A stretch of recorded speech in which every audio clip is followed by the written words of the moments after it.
with College SportsCast, and we're presented by the Fanboys.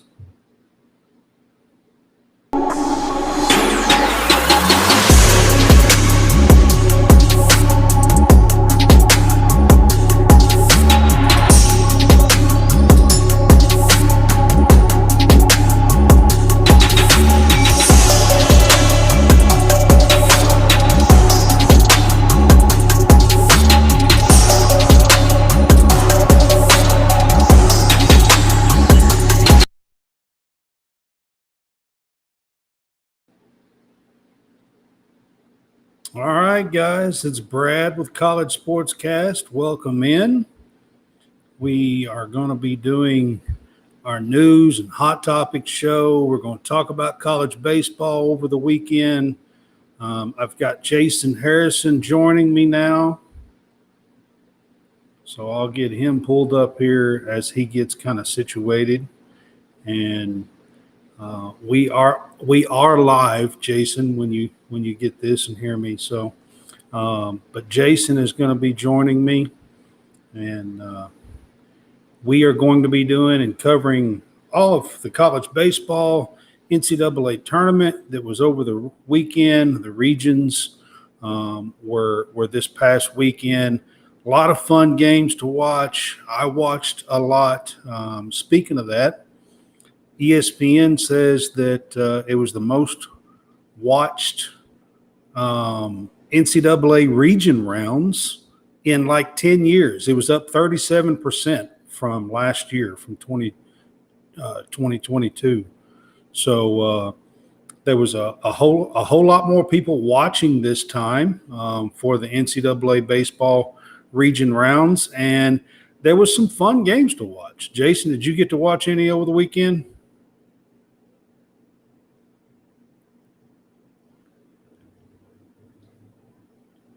I can't hear you, Mike, man.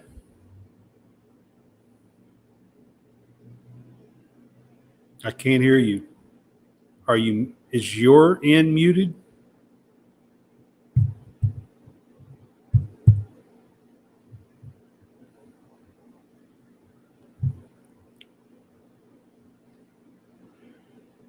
If you guys are on with me, hang on a minute.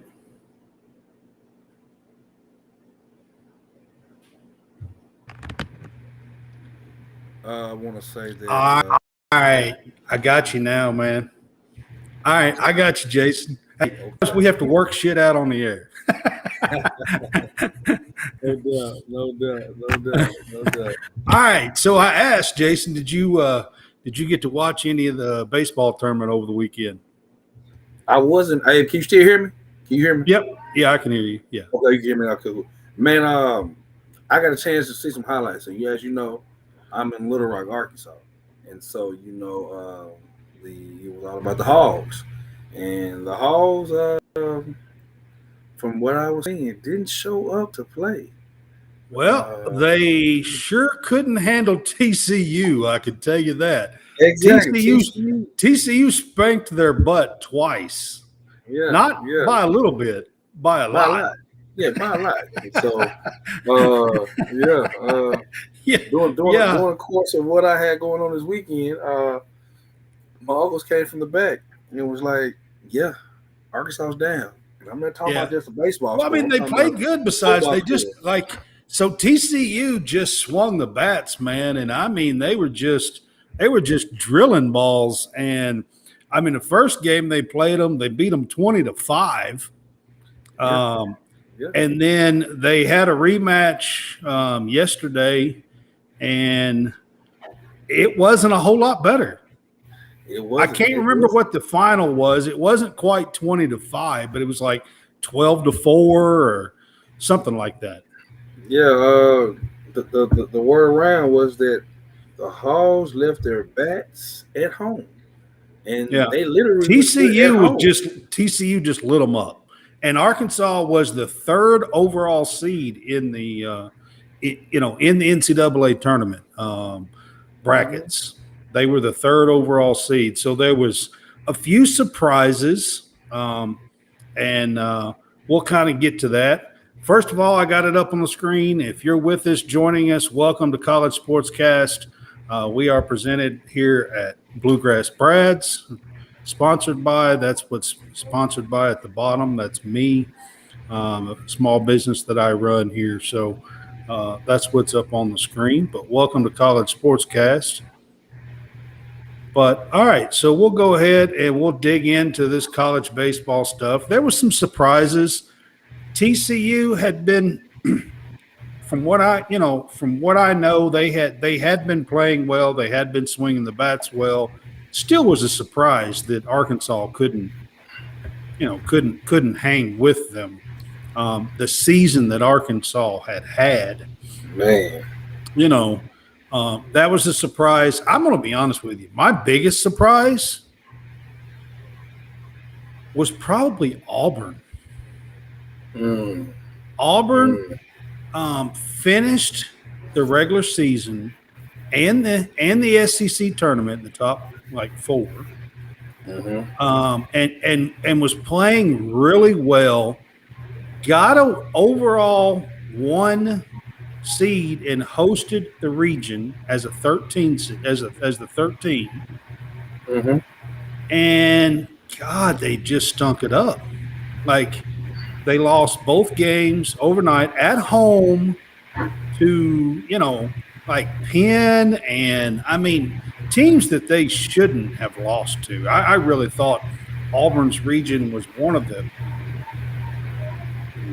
the weaker regions, and then they got smoked in both games. So watch, John's on with us. No, it's good old boys fantasy football. Good old boys fantasy football, man. Hey, thank goodness. I appreciate you being on with us, man. I figured John's one of my partners, and he's a big Auburn fan. And since I was ripping Auburn, I figured, oh, crap, he's going to be on with us. That's why I said that. But anyway. I would love to have been a fly on his wall if he was watching the game. Oh, he was there, I think. He was there. He made it? Yeah, I didn't know if he was able to make it or not. I think.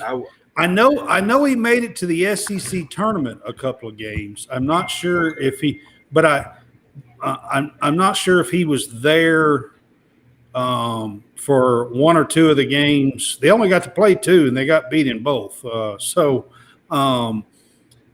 They just didn't show up. Their pitching was not horrible, but their bats – and Auburn had been – they'd been averaging 6, 8, 10 runs a game the last half of the season. Their bats just did not show up at all. They couldn't score runs, and, they got beat. So that was a surprise. I was really surprised by Vandy, who won the SEC tournament. All right, I think your mic is gone out again. No, I had to say something. I had to say something. Yeah, I okay. had to say something. All right. Go ahead. No. I was agreeing. I was listening to what you were saying. Yeah. Vandy, they got beat 2-1 by Xavier, in the elimination game that knocked them out. And Vandy had been, they'd been 1 or 2 all season long in the SEC East. Them in Florida. They had been 1 and 2 all season long. Vandy was right there all season long as one of the top teams in the SEC, and I was really surprised that they were beat out as quickly as they were. But that said, there are 6 remaining SEC teams out of the 16. There was 10 to start out with. There are 6 remaining SEC teams out of the 16 teams. And we'll kind of run through those. But those are, so there's still 3/8 of the teams left, SEC is still doing pretty good. You got Um, South Carolina. Clemson, you got Clemson who got beat out by Tennessee. Mhm. So I know there's two ACC teams. You got Duke and Virginia, but they're playing each other. Wake Forest as well. Yeah, Wake Forest. So there's three. Yeah. There's three ACC So you teams. got Alabama, So there's Florida, six. South So Carolina. there's six SEC and three ACC teams left. So there's 9 out of the 16 is out of those two conferences. Mm-hmm. There's a couple of surprises that's in there. Most people probably didn't have Oral Roberts in their Sweet 16. They're a 4 seed Mm. in their region. I think I seen that they're only the 8th overall 4 seed to ever make the region round. Southern And Miss. that is Southern Miss. What about Southern Miss? Is a little bit of a surprise. Southern Miss is a surprise that's in the region. They are. Mhm. They're the ones that come out of the Auburn region. Mm. Southern Miss is the one that came out of the Auburn region. The one I said I was really shocked by the way Auburn played. It came down to Penn and Southern Miss.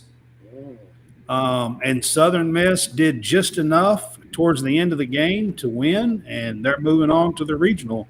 So Southern Miss is definitely a surprise. I was surprised by that one. You got Oral Roberts in there, and then Indiana State was a 1 seed. Okay, they were ranked 14th. They got a 1 seed.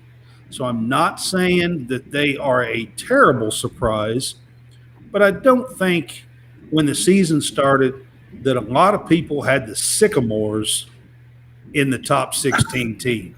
Hey, at all. Yeah, yeah. I mean, I'm just being real here. I mean, now throughout the season, Indiana State has had had a good season and everything, and I'm not taking anything from them. But like I said, when the season started, I don't think too many people had the Sycamores in the top 16 teams. There are 16 teams left. Indiana State Sycamores, by the way, if you don't know that, is one of the 16 remaining teams. So, there is a little story that's going on with them, What's the story? and I What's the want to story? and I want to get to that. It's a kind of a feel good story here with this one. So they're the 1 seed in there. They were the host this past weekend and was the 1 seed. So they're moving on. In most cases, they would also be the host of the super regional. Mm. But where they are playing in Indiana State, where they play at, their city is hosting for the 51st year a Special Olympics Okay. this coming weekend. Okay, and everything it's like one of the big things for the Special Olympics, and because of that, they are not getting to host their super regional site. That is actually going to TCU. Wow. TCU is getting to host instead of Indiana State. But the reason why I'm bringing this up is TCU is actually active telling all of their fans to donate to the Special Olympics. Yeah. So I just wanted to kind of throw that out that, go look it up. I don't have it actually on the screen or on here with me, but they are asking anyone to donate to the Special Olympics because Indiana State is not getting to host their super regional. TCU is actively trying to get people to donate to the Special Olympics too. Thought that was a pretty good gesture by TCU. What do you think? I think that's dope. You hate to see, especially Indiana State, who worked so hard to, get there and be a host, and you know what that does for the community. But bowing out to something that's bigger than all of us, because I think those kids, if they were able to, they would trade places with those guys and try to live out other dreams. But being able to be stars on that particular weekend and giving that up, and then TC going giving up to going to TCU, and then TCU paying it forward. That's what the remarkable thing is. They're actually making good on it because let's see, from an economical standpoint, Indiana State up there, hey, it would have thrived. It would have Yeah, thrived. I absolutely. just think it Yeah. would have thrived. So, I think it's a win-win situation. It's bittersweet, but it's win-win. It's a win-win. Yeah. So now Indiana State, as the one seed in that region, has Mm-hmm. to go and play away, Mm-hmm. best 2 out of 3 at TCU. And we started the show off talking about how hot TCU has been with the bats. Exactly. Exactly. That's going to be a tough challenge to go into there and to beat that hot team. 2 out of 3 for Indiana Yeah. State. That it'll be tough, but I think that Indiana State will be playing from something much bigger than themselves because we couldn't host. Let's get to Omaha, so everybody can come. Let's get to Omaha. So that's Yeah. the goal right there. So there are 3 regions who are matching up with overall 1 seeds. The first one I'm going to talk about is Kentucky versus LSU. I'm bringing it up. I watched most of the Kentucky region. They were a host. They lost in the second game to Indiana 5-3. Late in the game, about eighth inning, they scored a couple of runs and broke the game open, and they lost 5-3. Now, at that point, ESPN put a stat up, and said that the winner of the second game goes on and wins 81% of the regions, because the loser has to come back and beat them twice, not once, but twice. That's tough. And Kentucky, even though they were hosting,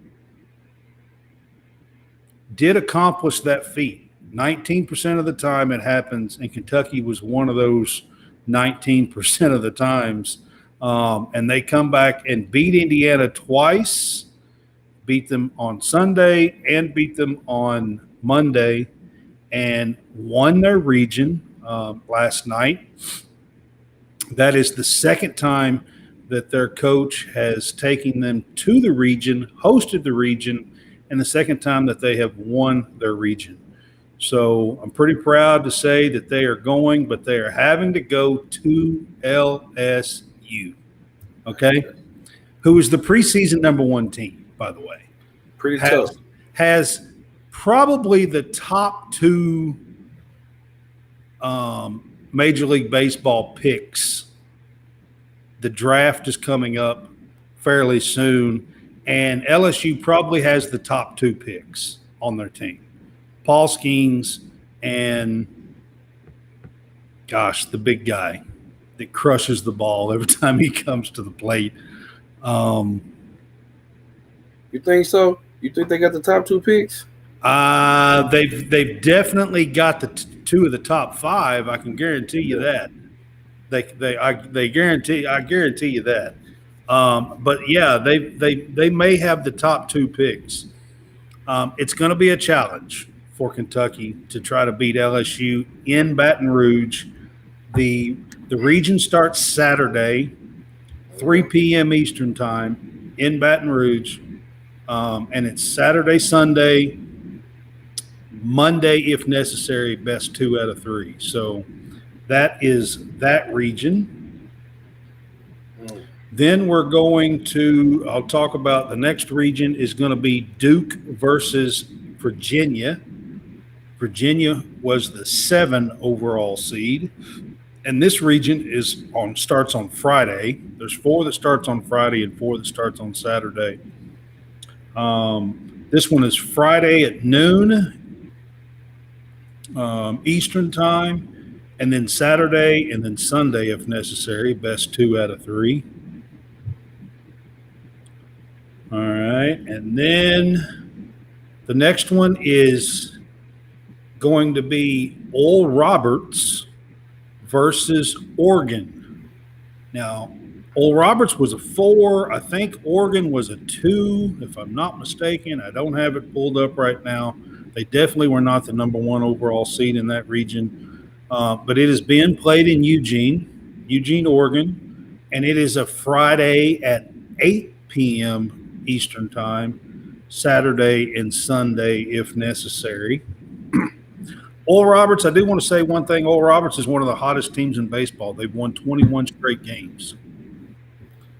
Feel good story. Wouldn't be surprised if they got to Omaha. Would not be surprised. 21 straight games that Oral Roberts has won. And that may have been before they clinched their victory the other night. It might be 22 straight games now that they've won. Then the next one is, this one is actually being played in Fort Worth. This is the Indiana State at TCU. This is one I was talking about there. The Sycamores don't get to host. It's being played Friday, Saturday, and Sunday. The Friday game starts at 5 o'clock Eastern. And then you've got Gainesville, which is 2 number 1 seeds. You got South Carolina going against Florida. That's going to be a good one. Yeah, it is. South Carolina was the overall 15 seed, and they had a couple of injuries late in the year and kind of dropped a little bit. They were a 5 seed or better most of the season. This actually should be a really, really, really good series to watch. It is a Friday, Saturday, Sunday series. Best 2 out of 3 starts Friday at 6 p.m. Eastern. So that'll be a good one to watch. Then you've got the regional that's in Hattiesburg, Mississippi. Hattiesburg. Is it Hattiesburg? Hattiesburg. Okay. All right. So this one, there's a little bit of controversy on this one. Uh-oh. Okay. So Tennessee and Southern Miss were both 2 seeds in their region, okay? Tennessee actually has a higher RPI, a higher strength of schedule, a higher ranking, overall ranking. I see where this is going. And somehow or another, they were overlooked, and Southern Miss was voted as the host of the Super Regional. Excuse me, I had to get a little bit of a drink. So last night, late, they voted, and it was given to Southern Miss in Hattiesburg, Mississippi. Hattiesburg, yeah. I've heard it both ways, actually. You heard it both for real? I have, but I don't know which one's actually right. Hattiesburg. Hattiesburg. I'm gonna go with that. Being at Ole Miss, being in Jackson. Yeah. Being on the coast. Hattiesburg. I've heard people pronounce it. I mean, I've lived down in, southern Alabama and stuff. I've actually heard people pronounce it both ways, and I didn't know which way was actually right. So that's the only way I've heard. I got you. But anyway, so this is a Saturday, Sunday, Monday, best 2 out of 3. It's being played in Hattiesburg, Mississippi. Like I said, Tennessee is a little bit on the upset side. They have been throwing a fit today that they didn't get to host their regional. They thought for sure, because they had better rankings and everything, that they would get to host the Super Regional, but they're not. Southern Miss is actually getting to host. It starts Saturday at 3 o'clock Eastern time. And like I said, it's a Saturday, Sunday, Monday. Tennessee's probably going to be a little pissed. Their coach as well. He's a little flamboyant. Listen, trust me. he probably wanted to stay home and hear that Rocky talk. That Rocky talk. Could you imagine that fan base? Oh yeah. Could you imagine that fan base? You know, I mean, That's the one region where there's a little controversy. The other one is the Indiana State TCU one, but there's a reason behind that. This one, they're both two seeds in their regions. They won, so it can go either way. And it was actually a vote, I guess, by the committee that picked Southern Miss. But Tennessee's like, wait a second, we have a higher RPI, we have a higher strength of schedule, we have a higher overall ranking. How does Mrs. Southern Miss get to host over us? What do you think? That's what they're saying. What do you think the case was? What do you think the case was? I really don't know. I mean, you're choosing Southern Miss over the SEC. You know, like you would think. Of course, I mean, maybe it comes into play that there was other stuff going on in Knoxville, and because there is things like available hotels and stuff like that come into play. It is. Yeah, there's definitely stuff like that as well. So it's probably something. It had to be something kind of like Kentucky. Yeah. Kentucky had. Kentucky had that country music fest going on. How did that fare out? I know there was a whole lot of talk of it over the weekend. I can tell you that. How did it fare out? I mean, all the teams had to stay in the dorm because there was no hotels and stuff. So, my guess is that there's something, 2 or 3 things probably big going on in Knoxville.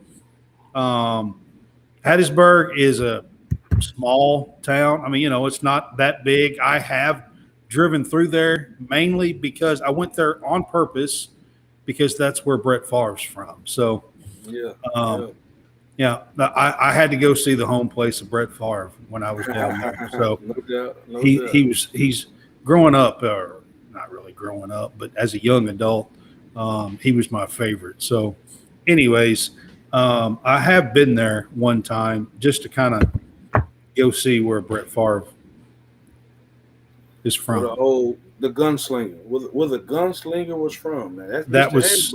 I did that on purpose. I drove up there because there's some places in town that is like, because of Brett. So, yeah, right. You've been there, right? There is, right? There's some places there that you can kind of go and check out and see because of Brett. Mr. Hattiesburg himself. Yeah.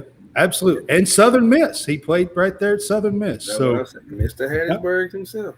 Yep. He played right there at Southern Miss. So anyways, I have always had a soft spot there, and I was near there. I was actually in Mississippi a couple of times and was down there. I was in the South, and I was so I thought, you know what? I'm going to drive up to Hattiesburg. So I did. Not a bad idea. I did. All right, so the next region I'm going to talk about is Texas is playing the overall number 8, Stanford. Stanford beat Texas A&M late last night to clinch their spot. And like I said, it was a late game. They're playing Saturday, Sunday, and Monday, 6 o'clock Eastern time on Saturday. They are... I think they're ranked number 4 in the country in the rankings. So Stanford's got a good shot as well. And then you got 2 more number 1 seeds that are matching up. You got number 16, Alabama is going to Winston-Salem to play Wake Forest, the number 1 overall seed in the tournament. And it is a Saturday, Sunday, Monday game series as well. It starts at noon Eastern time on Saturday in Winston-Salem. So that is the 8 regions and the sites. We've talked about the sites as well.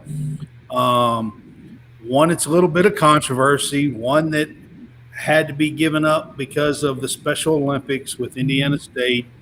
Like I said, they are asking that you give to the Special Olympics. TCU is actively doing that as well. They're posting it all over the place. I've seen it on Facebook and Twitter and everything else for TCU actively doing that with their fans and stuff. So that's a pretty good deal there. But that is the super regions. This is the super regions round. These are all best 2 out of 3 series. That's what these are. So if you win the first 2, you move on. Game 3 is only if necessary. So you've got to win 1 to get to Sunday or Monday, depending on if your series starts on Friday or Saturday. Just like I said, 4 of these series start Friday, 4 start Saturday. Then you've got the ones that are on Friday will have Saturday games, so there'll be 8 games Saturday. And then Sunday, there will definitely be 4 games. Then you'll have the chance of 4 more if the Friday games split. And then you'll have a chance of 4 games on Monday if the Saturday-Sunday game split. So it's a whole weekend thing, Friday, Saturday, Sunday, Monday. And at that point, we will know the 8 remaining teams that are going to Omaha. The road to Omaha. Yes. We're on the road to Omaha. So the 8 remaining teams will be going to the College World Series in Omaha. That's what this is. Time of the year when nothing else is going to be on TV but baseball. Right. That's exactly right. It's actually pretty fun. I'm interested in it. Of course, Kentucky's in it. That's part of the reason why I'm interested at this time. They do match up with quite possibly the best. I mean, LSU was the number 1 ranked team all year long until like the last 3 weeks, and Wake Forest took it over. LSU dropped a couple of spots, but now I will say this. Kentucky played them in Baton Rouge about week 4 or 5 of the regular season in the SEC, like mid-April, April 20th, April 15th. They played them. They split Friday and Saturday. They lost Friday, beat you Saturday. Then Sunday, Kentucky took a 1-run 8th inning lead. Okay, the top of the 8th. They were ahead 5-4. Let me get the score right. I believe that's right. Did you get a chance to make it, or you just watched it? I watched it. It was in Baton Rouge. Okay, so all right, but they took a 1-run lead to the 8th inning, and LSU, of course, scored 2 runs late in the bottom of the 8th and beat Kentucky by 1 run. It was either 6-5 or 7-6. Might have been 7-6. Anyways, that's how close Kentucky was to taking 2 out of 3 against the number 1 team in the country. They're going there again this weekend for the Super Regional. We'll see what happens. Man, if we could knock LSU out of the College World Series, I'm telling you, look here. Get it on. I'm telling you. Get it on. I've been noticing you've been having your Big Blue on here lately. I've been noticing. I have. I've been Yeah. noticing. I've been Yeah. noticing. Yeah. No, I I have. wasn't. I guess I didn't mean. Did you go to that game? Did you go to any games that were in Lexington? Did you get a chance to go to any games that were in Lexington this past weekend? No, I didn't get to Lexington. I probably should have. They've had a great season. I tell you what, watching it on TV, the regional round, since Kentucky was hosting, Mm-hmm. Big Blue Nation is just amazing. I mean, they had two records. They had Saturday and Monday. They set records for their brand new park, Kentucky Proud Park. Mm-hmm. They had almost 7,000 people there yesterday, 6,800, something like that. And it's set a record. And Big Blue Nation was there. I mean, like it really was impressive to watch the game and see the crowd and how much the crowd was into it. It was pretty impressive, actually. LSU is going to be the same because they're huge into their baseball down there. So, yeah, it's going to be a tough environment against a great, tough team. Paul Skeens on Saturday is going to be damn near impossible to beat. I mean, that's just the truth. They're probably going to have to beat them on Sunday and Monday if they beat them. Anything's possible. Which is Anything's possible. Anything's possible now. Anything's possible now. Anything is possible. Good pitching, timely hitting. Oh, Kentucky has the pitching. I'm definitely not worried about the pitching. Yeah. Now LSU's got some pretty damn good hitters as well, but I think Kentucky has the pitching to at least stay in the game. Yeah.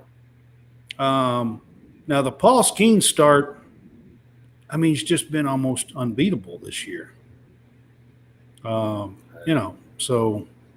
that one's going to be tough on Saturday, but we'll see. I think that this is going to be a good one for your Cats because they have a couple. What you say?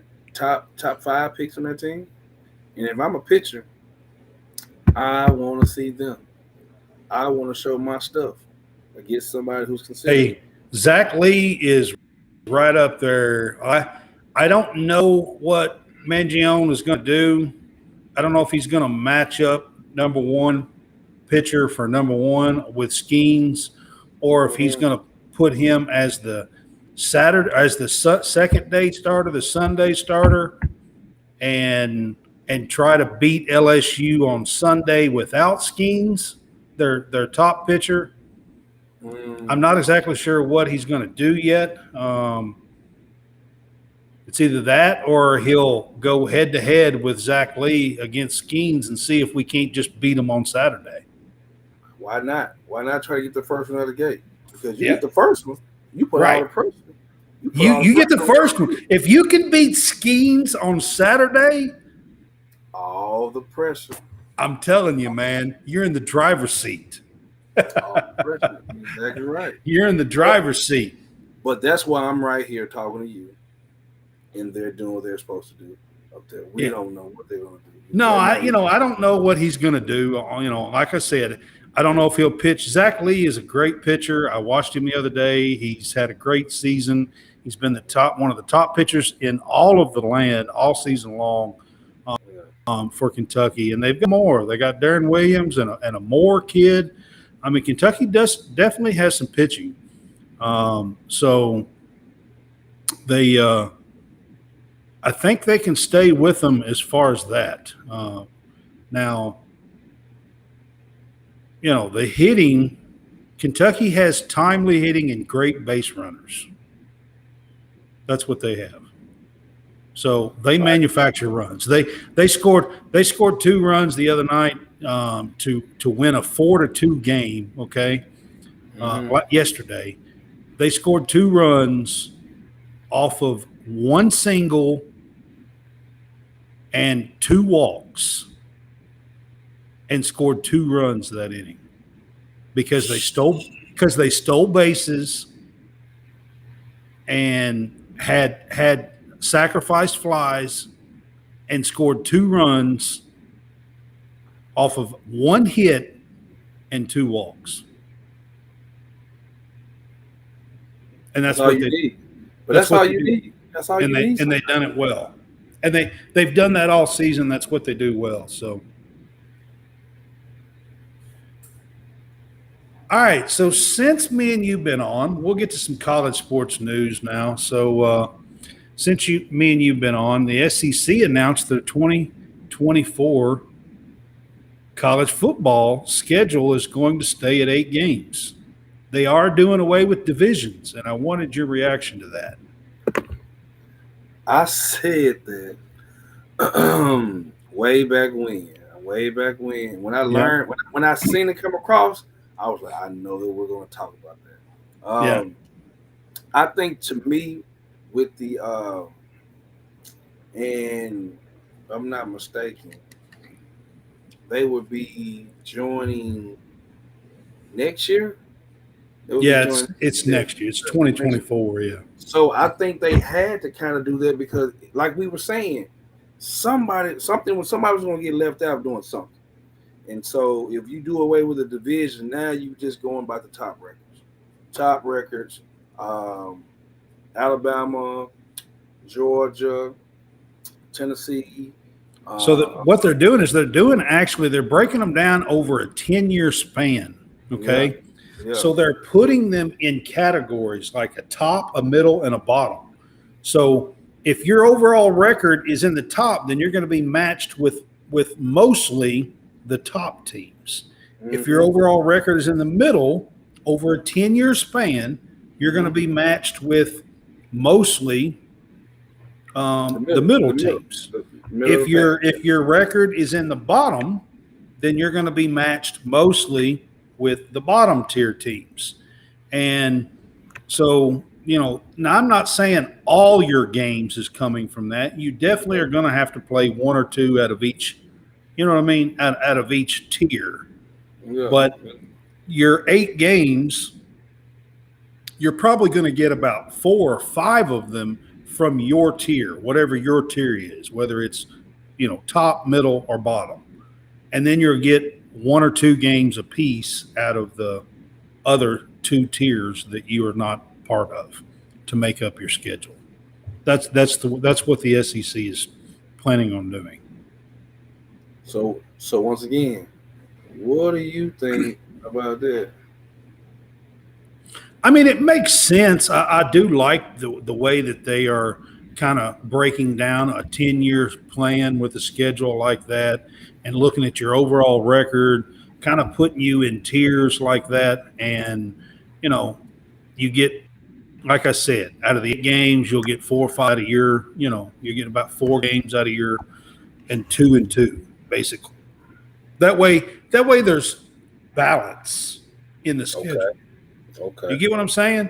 Okay. Like I feel like that way you have more balance in the schedule. Now, if you're Alabama or Georgia and you're having to play 4 of the top teams and then 2 and 2 of the lower teams, then you probably don't feel like it's balanced. But so overall, it's a whole lot more balanced to be that way than it is to have Vanderbilt playing 6 of the top teams in the country.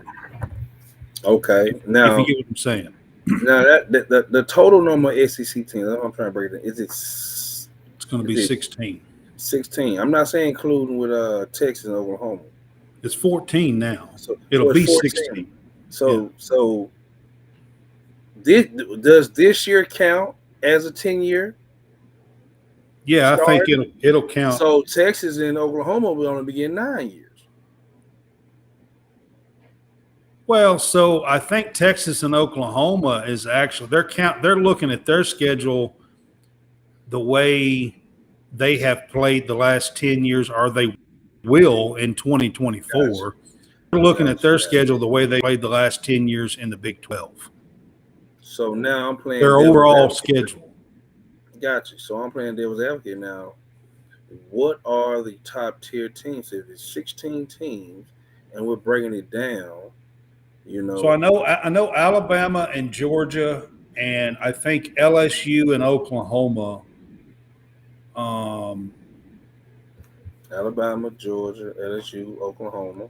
are the top tier, I believe. So that's a 4. That's a 4. That's what I'm saying. Going by the numbers, if it's 16 teams, it's going to be an I think uneven number. it is. It Uh, definitely is because the bottom tier is only so like two or three I teams. got you. I got you. Because I'm thinking 4, 4, 4, and 4.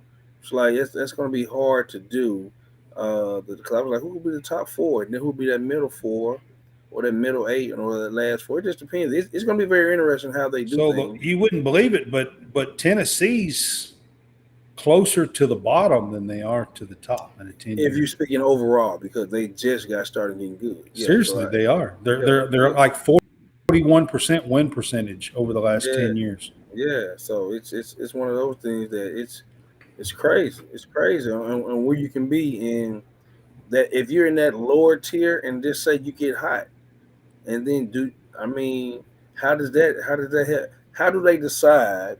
I guess it's a question for you as well. How would the top 2 teams go to the SEC tournament?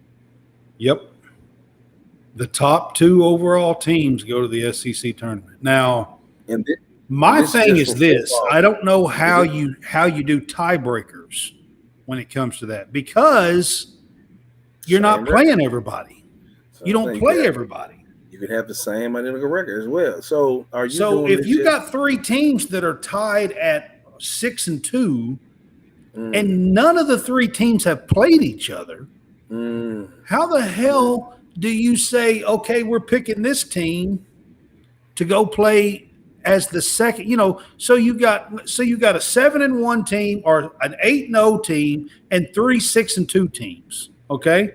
mhm, And neither three of those teams have played each other. mm. How in the hell do you pick who is going to play in the SEC championship game? That's my biggest problem with all of it. They're gonna go by point spread, or they're gonna go by head to head. Can't do head to head because You you just can't said do head to head if they head hadn't to head. played. You're gonna go by who did all of them equally play. Point spread, and the total number of points. It's gonna be crazy. And I this don't is just like it. I don't like that. change is always a difficult thing to do when you've had something that worked for so long. Uh, this is just a That's football thing, right? This is just a football thing because yeah. now That's yeah, just this football. is football because now, like I told you, playing devil advocate, when you align basketball, you're gonna have to align basketball. You're gonna keep East and West. I mean, yeah, you're gonna keep the East and West. Because in basketball right now they don't have it. They just go by, Right. yeah, they don't have it. So do They you change took the that? East and West out of basketball. Mhm. So I don't know. It's Very smart. That was very smart because been a while now. I don't yeah, know, yeah. 5, 6, 8 years. That's been a Mm-hmm. while. That's what I said. They're gonna go They back to the they had old. it. They had the East and West when you played. I think No doubt. Yeah, yeah, yeah, it yeah. was still East and West then, wasn't it? It was. It was. It Yeah. was. Yeah. That's what I was thinking. But anyway, I wanted to talk about it. Me and you have kind of brought this up several times over the past year, talking about how the SEC schedule was going to work itself out, and it did kind of play out a little bit this week. And I knew that you were not crazy about losing the divisions, I and I'm not wasn't. either. Really, But I I'm not but I either. but I said that was the only thing that they probably could do was do it with the divisions. Yeah. You know, because the way you were telling me at first, they were going to have certain rival games, taking certain people away. It's like that just takes away from the essence of the Yeah, see, I'm SEC glad to tradition. do that 9 game schedule and stuff. So I'm kind of glad that they chose not to do that Gotcha, the gotcha. way they were talking. But I'm gonna be honest with you, Jason. I think it's coming. It's coming. They didn't do it for 2024, but it would not. This was just a temporary 1 year agreement for 2024. It would not surprise me if the 9 game schedule and those 3 rivalry games and picking who it is and all this other stuff is not coming in 2025. My biggest Well, thing with that is Kentucky is getting screwed with their rivalry games. You got you got all these other teams that are getting, people think, well, oh, Georgia and Auburn have to play, and LSU and Alabama have to play, and Tennessee and Alabama have to play, and Tennessee and Florida have to play, and Has to play. you know what I mean? So Kentucky Yeah. gets left out because nobody gives a crap who the hell Kentucky plays, to be quite honest with you, except for Kentucky fans.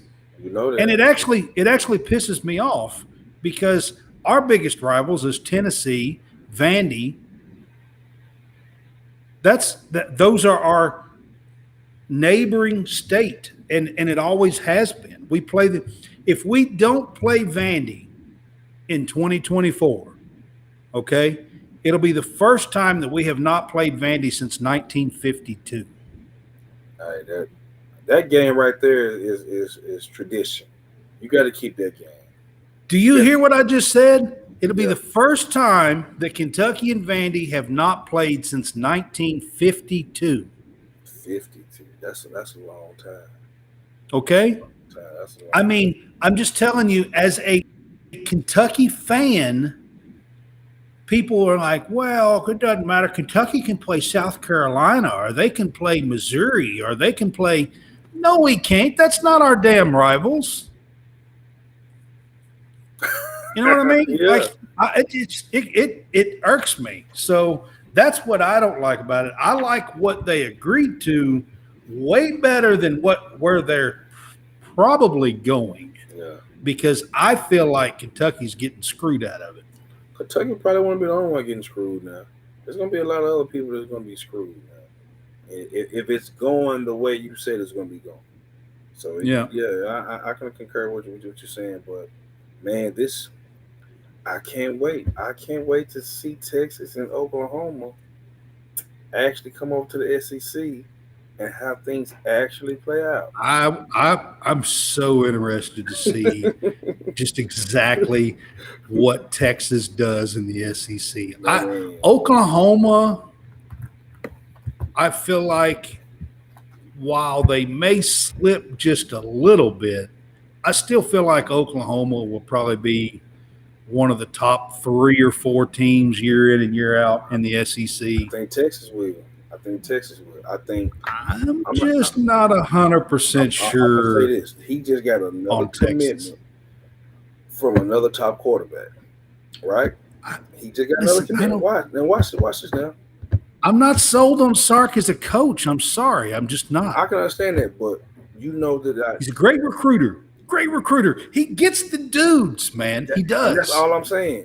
Texas would now keep even more players in the state of Texas because of them going to the SEC.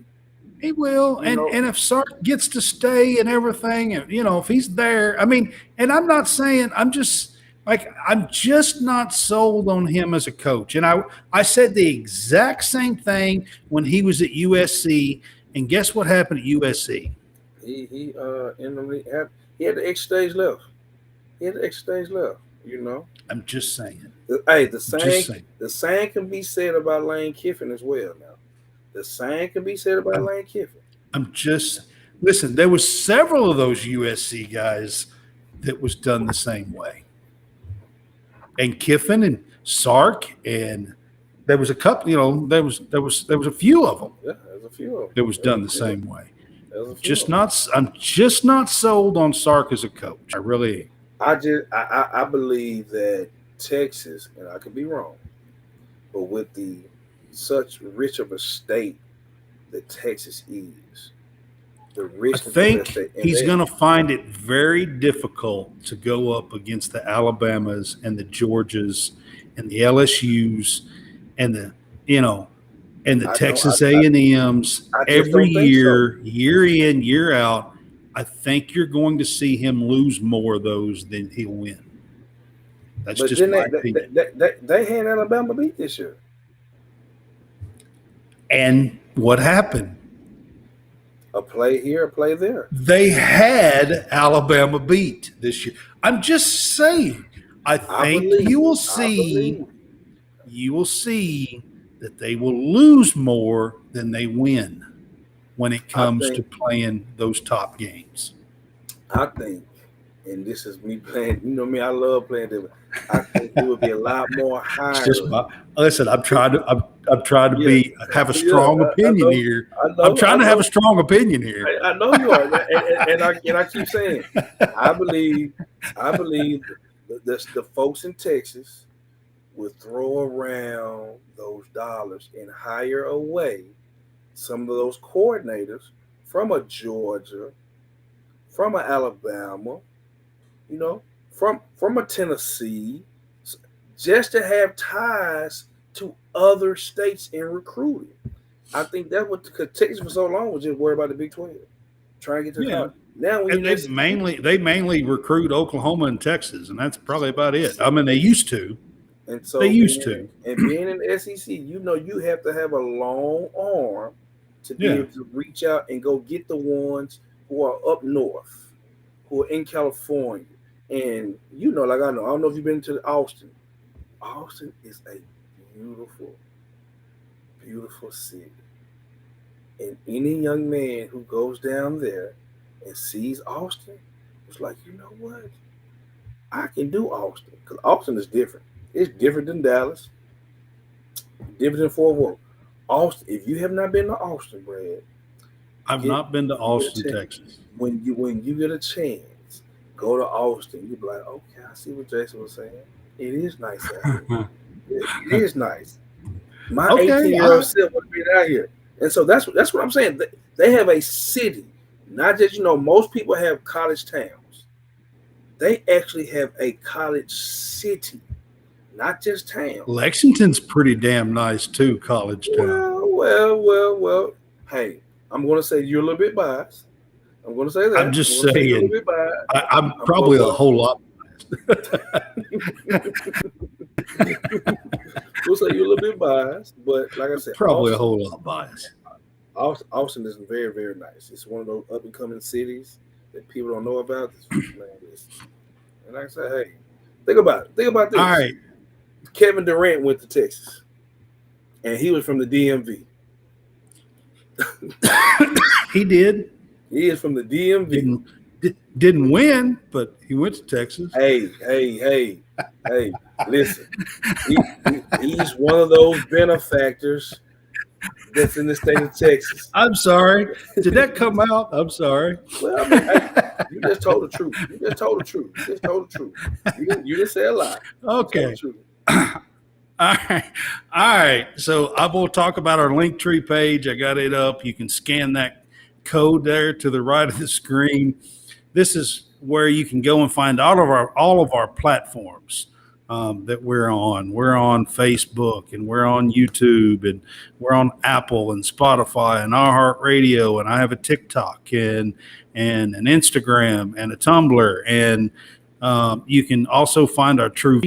I'll get to that in a little bit. You can also find our official College SportsCast merchandise page on there. So there's all kinds of stuff. Just scan the QR code there to the right of the screen, and that is our College SportsCast Linktree page, or you can just log on to Linktree/College SportsCast. Either one, but I just wanted to get to that while we are still on the air here. I want to get to the end. I'm also going to put up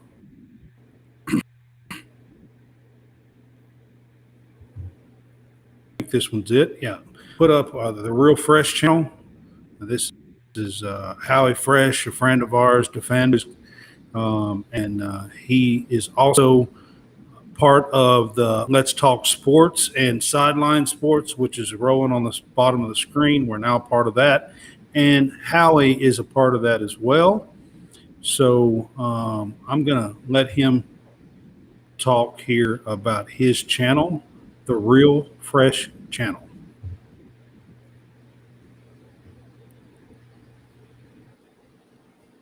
Hey, I am Hal Fresh here to tell you about the Real Fresh channel. That's right, youtube.com/the Real Fresh channel. We are a network aiming to bring you various content each and every day, different types of podcasts, different type of content. Anything from college sportcast and fresh takes for some sports. We also got You Want to Do What? We got the Wrestling Corner. We got live stream. Just go over to youtube.com/The Real Fresh Channel and hit us up today. Thank you for checking it out. Appreciate your time. The Real Fresh.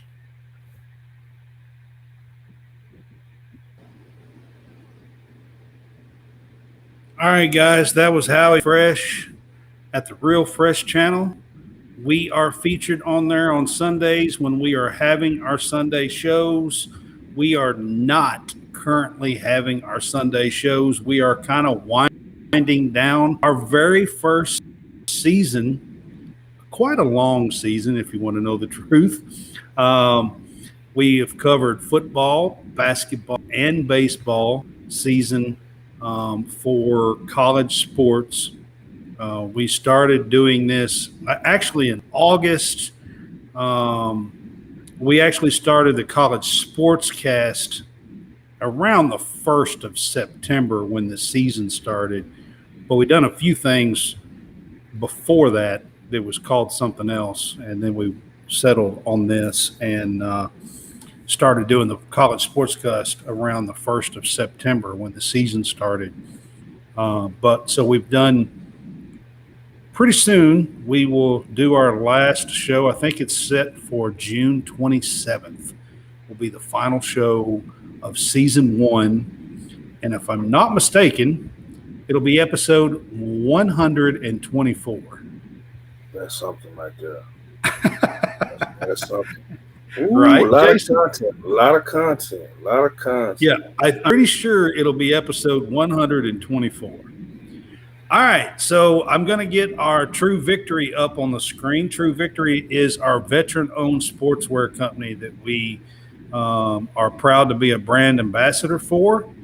Actually, Paul Skeens from LSU is a brand ambassador for True Victory, and he supports them as well. You can actually check out some of his own gear through them. So if you're an LSU fan, go there and check out the Paul Skeens collection. And you can scan our code there to the QR code to the right of the screen, and it'll take you right to the online shop. They have men's, women's, and accessories. And there's lots of different stuff to pick from. They have different collections. They have one called Stars and Stripes. They have one called Are You True? They have the Victorious Tea collection. There is several really, really great things there to check out. Use our code TheFanboys for a 15% discount code at checkout. It'll help us out, help you out for 15% off, and we would appreciate that. So you can scan the code. I will keep that up for just a few minutes. And we'll kind of go on with the show, but I'll keep that up on the screen here for a little bit. All right. So I want to get to something else that I heard about today. So I want to get your opinion on this. And I'm all for it. I know it is going to be a hot topic, and I know it's a debate, and I know a lot of people are probably not going to like it. Tomorrow, Nick Saban, a group of SEC coaches and administrators are going to Washington, D.C. They're going to Congress. They are meeting with Congress tomorrow to talk about NIL regulation policies. I am 100% for it. I know that there is a lot of people, maybe even including Jason, that is not. Jason is a former player, and I totally get the player's perspective. I am not against the players making money. I'm just against the wild, wild west, anything goes, playing dirty crap that's going on, and the NCAA is basically useless and can do nothing. And the reason why is, and I'll get to some of this, but so each state has its own power to make their own rules. Yeah, yeah, yeah. Okay. So the reason why, and a lot of people don't like this, but the reason why federal laws need to be in place is so that there's one universal law across the country that everyone has to go by. California can't be different than Florida. Texas can't be different than Michigan. You can't get away with doing this in Texas and or California, and you can't do that over here in Kentucky. You can't do that. I mean, it's just not equal. It's not fair. I hate what's going on. And just to throw a name out, Saban is one of the names that's leading this group going to Washington, D.C. tomorrow. So, Jason, I'm opening it up to you. I know it's controversial, but that's what we cover here at College SportsCast. That's what we cover. That's what we do. That's what we do. Yeah. So I'm going to say this. Let me give myself adjustment, right? I'm going to say this. I understand the need to get a grasp on these deals, because the money that is being thrown around is whew. Some of the conversations I've had and some of the people who I talk to, like some of these guys are making more than assistant coaches. By the way, Jason is coaching AAU basketball as well, so he's in the middle of all of this. Yeah, so some of the numbers that I'm hearing, I'm happy. I'm just mad I was born too early, because hey, had I been born, I could have been in some of this. But at the same time, it's kind of hard to, and I think the NCAA dropped the ball on this when they threw it out and didn't have a cap. It really was thrown out and said, "Hey, figure it out."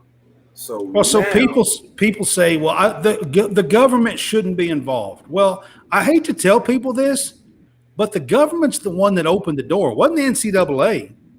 It was states that opened the door and said we're going to open the door to NIL. Well, here's the thing too. Now, it can't be an even playing field when you have money that is allocated towards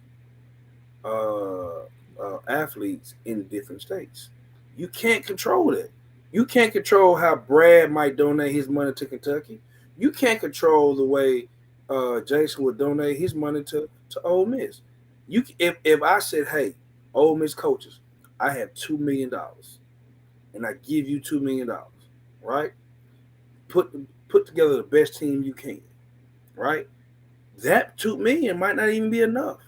It's probably not going to be, not in today's world. But if I'm a competitive guy and I love my university, I'm going to be willing. And if I have deep enough pockets that I know, hey, they're going to tax this money anyway, I might as well donate it and get a taxable or a tax deductible from this money anyway.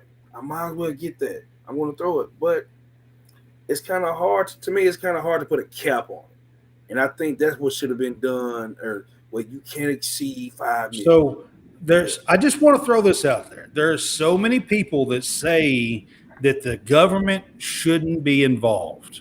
Okay, but I hate to break this to you guys that say that. This was all brought forth by states. Rulings by individual states that opened the door to the NIL. I mean, that's what all this was brought by, and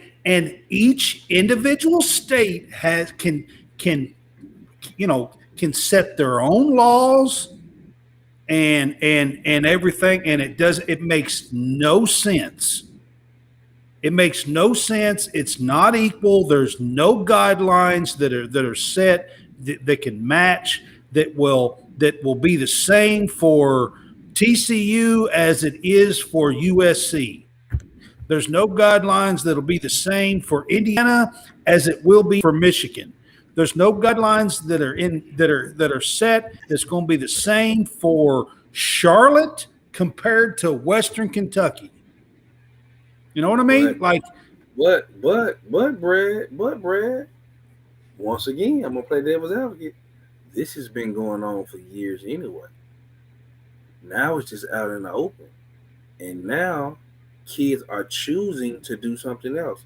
As before, and I'm not saying this happened. Alabama was getting all the top recruits for a reason, right? Kentucky was getting all the top recruits for a reason. Now, I'm not going to say I'm now. You see what I'm saying? See how I did that? Alabama. Now, Georgia is getting all the top recruits for a reason. Now, hold on. Somebody left Georgia.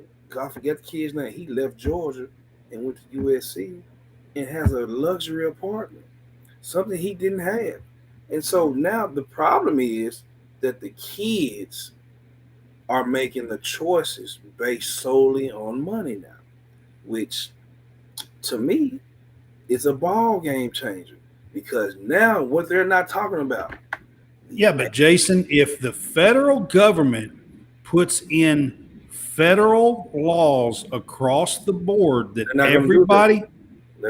everybody has to go by, then you've actually got something that could be the same for USC as it is for Georgia. Well, if that's the case, then they're going to say this. I'm telling you why they're not going to do this. Well, okay, college coaches, we need to put a cap on what you can make. Because at the end of the day, you guys are not putting your bodies on the line. It's not about what you can make. It's about that's what. So one of the acts that is in place that they are going to talk about is called the Fair College Sports Act. Okay, that's the name of. It's about fairness, accountability, and integrity in representation of college sports. Well, that's one of the acts that's being introduced. Okay. Now watch this. A coach can get fired, right? Then he can get rehired and make the same. There's not until they put a cap on college basketball, college football salaries. They're not going to put a cap on this. They're not, even though they have a cap in which they can pay the assistants this, that, and third. At the end of the day, the coaches are making way more money than the kids. So they're going to get sued. You can't put a limit on what I can make. You can't say, hey, you can pay.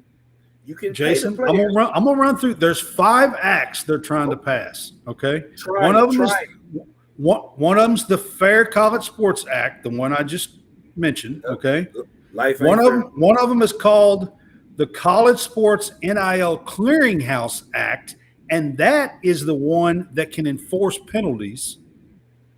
Okay, I'm just throwing it out. I'm giving rebuttals every time. All right. Another one is called the Student Athlete Level Playing Field Act. Never been a level playing field. Okay. I'm just saying these are what these are called. And then there's one of them that's actually untitled, but is being pushed by Tommy Tuberville and Manchin, who are ex-college coaches and players. Okay. Manchin's from West Virginia, and they're putting together a legislation for it to be passed, and then the College Athletes Bill of Rights is another one. There's actually 5. 1, 2, 3, 4. There's 5.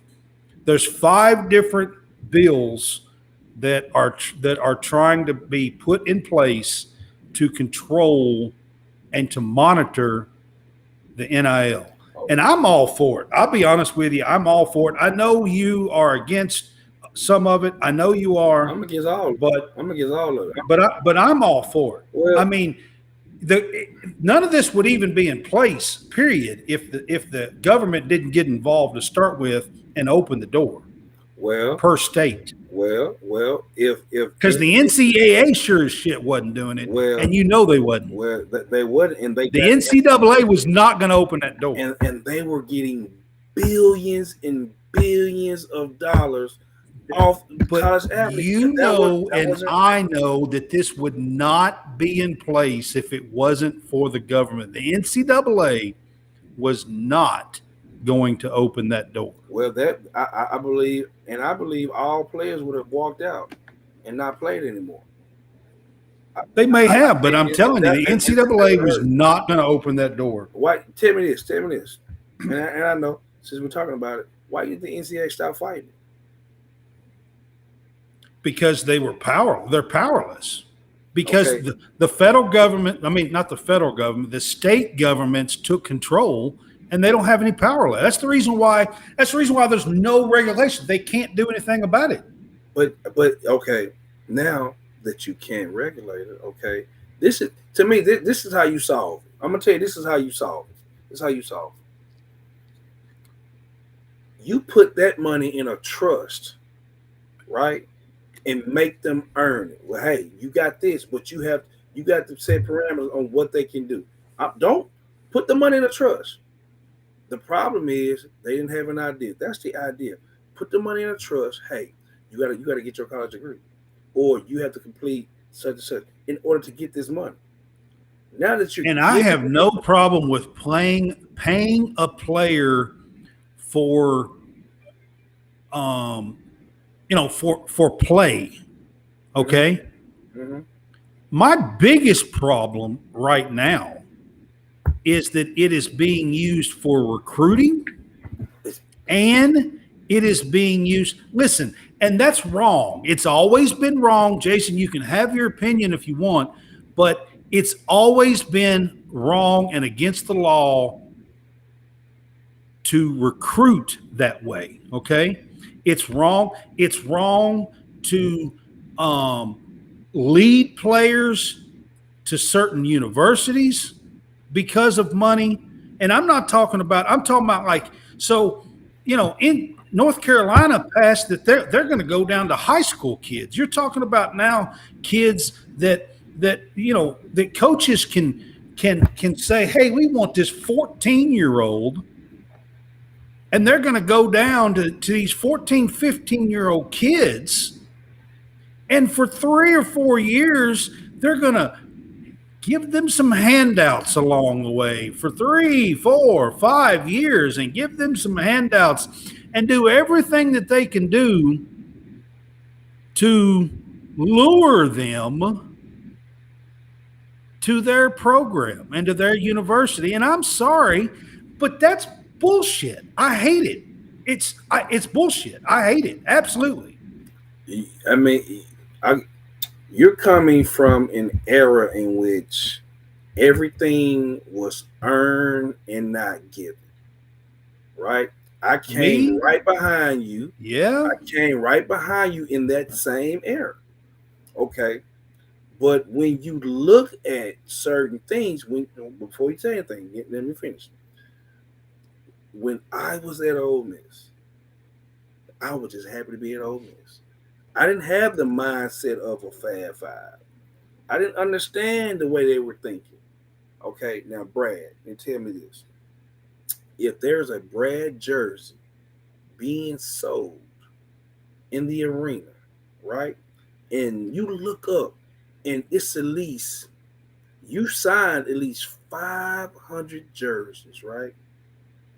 And the university is benefiting from that, from your name, image, and likeness for many years.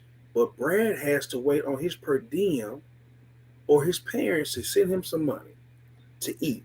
And all of that was wrong. For years, that was wrong. And that's You're what I was talking saying. about somebody that's actually playing in the gymnasium, looking up, and the university's making money off of their name, image, and likeness. All of that, I am 100% for, and these players should be making money for that. I'm talking about universities that's going to high schools or going to AAU tournaments, just like what you're doing, and paying these kids bukus of freaking money and luring them and crap. And that shit is wrong. I hate to tell everybody, but it's wrong. It's wrong in college sports. It's wrong in amateur athletics. I don't give a crap who you are. If you think it's right, you're wrong. But you got to understand, Brad, that's your opinion. It's wrong, Jason. That's your opinion. I sit there and watch the Shooting Stars. You know the movie The Shooting Stars, LeBron James movie. Have you seen it on? I haven't seen it. Okay, no. When you get a chance to watch, got Chris Livingston in it, I believe. When you get a chance to watch it, LeBron James was victim of a fan giving him a jersey that was worth money. Who just give a kid, right? And he was ruled ineligible because he was in high school. Someone gave him a jersey. And he was in high school. Yeah. But his mother can go to the bank and get a loan for a Hummer.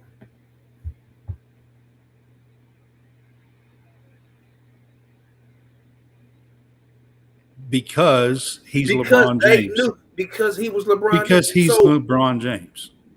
Because he was LeBron James. So how is it that the bank's federal money can he give it to his mother based on who her son was, but he couldn't take a jersey that was worth so much money? So now let me catapult over to this. Now, you're absolutely right, Brad. It is wrong to lure kids in with money. But tell me this, Brad. How would you tell a kid? How can you convince a kid whose mother is working 3 jobs? And man, that shit's been going on for 100 years, Jason. That's what I'm saying. All they did was say, "Hey," and this was this is the. You're supposed to work for what you get. Okay, but this is what you're missing. The incoming kids are not getting that much money. That's what's wrong with our society now. Is half of them don't have to work for what they get. No. Did you hear what I said? The incoming freshmen are not getting the bulk of the money. They're not. The players themselves are not getting the bulk of the money. The players are. It's the recruits. Let's get the bulk of the money. No, it's not the high school recruits. It's the transfers. That's the reason why. That's the reason why everybody's in the damn transfer portal. Oh, I know, Jason. I know what's going on. That's the reason why there's 3,000 damn kids in the damn transfer portal. Because guess what? I seen NIL numbers. They had a conference yesterday. Actually, it's going on this week as well. They had a conference yesterday. So the average player, this is collectives. I'm going to get this out and then we'll close the show, okay? This is just NIL collectives. This is not everything, okay? Mm-hmm. This is collectives. I want to put that out there. Mm-hmm. But the average football player that's playing in season on a collective, the top tier players, not the bottom tier, the top, only average $45,000 in amount of money, $45,000. The top tier in season top players in football was $45,000. Basketball was $75,000. Okay, these transfers are over $500,000.